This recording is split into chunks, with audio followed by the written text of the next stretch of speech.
UGC ने UGC regulation for promotion of equity in higher education के regulations को notify कर दिया है। रेगुलेशन ये कहते हैं कि अब हायर एजुकेशन में विश्वविद्यालयों में भेदभाव करना गलत होगा, उसके खिलाफ कार्रवाई की जाएगी। और आप जानते हैं क्या हो रहा है?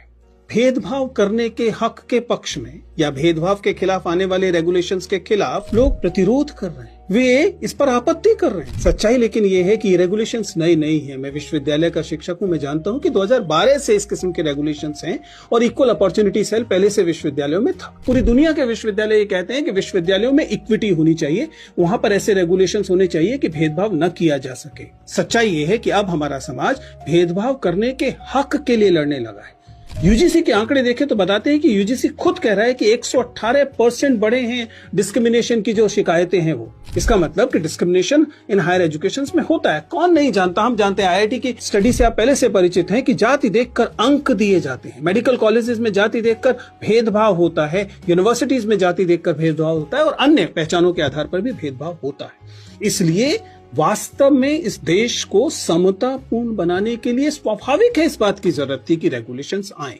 और ये रेगुलेशंस क्या मांग करते हैं? ये रेगुलेशन ये कह रहे हैं कि अगर कभी भेदभाव होता है तो उसके खिलाफ शिकायत करने के लिए एक डेफिनेट कमेटी होगी और उस कमेटी का कंपोजिशन ऐसा होना चाहिए कि वो भेदभाव के खिलाफ वास्तव में जांच कर सके। ऐसा ना हो कि भेदभाव करने वाले समुदाय के लोग ही उस कमेटी में बैठे हुए हों। तो स्वाभाविक है, लोगों का कहना है कि इनका गलत इस्तेमाल हो सकता है, ये मेरिट के खिलाफ है। ये समझना मेरे लिए तो एकदम मुश्किल है कि मेरिट के खिलाफ कैसे हो सकता है। और जहां तक गलत इस्तेमाल की बात है, ध्यान रखिएगा, कोई भी एक्स्ट्रा ऑर्डिनरी लॉ, चाहे वो जेंडर जस्टिस के लिए हो रही हो, चाहे वो दहेज के खिलाफ हो रही हो, चाहे वो दलित उत्पीड़न के खिलाफ हो रही हो, वो एक्स्ट्रा ऑर्डिनरी लॉ होती ही एक्स्ट्रा ऑर्डिनरी इसलिए है क्योंकि अन्यथा जिनके खिलाफ यह भेदभाव हो रहा होता है वे बेहद कमजोर होते हैं। हमारे विश्वविद्यालयों में दलित समुदाय के शिक्षक और विद्यार्थी अभी कमजोर स्थिति में हैं।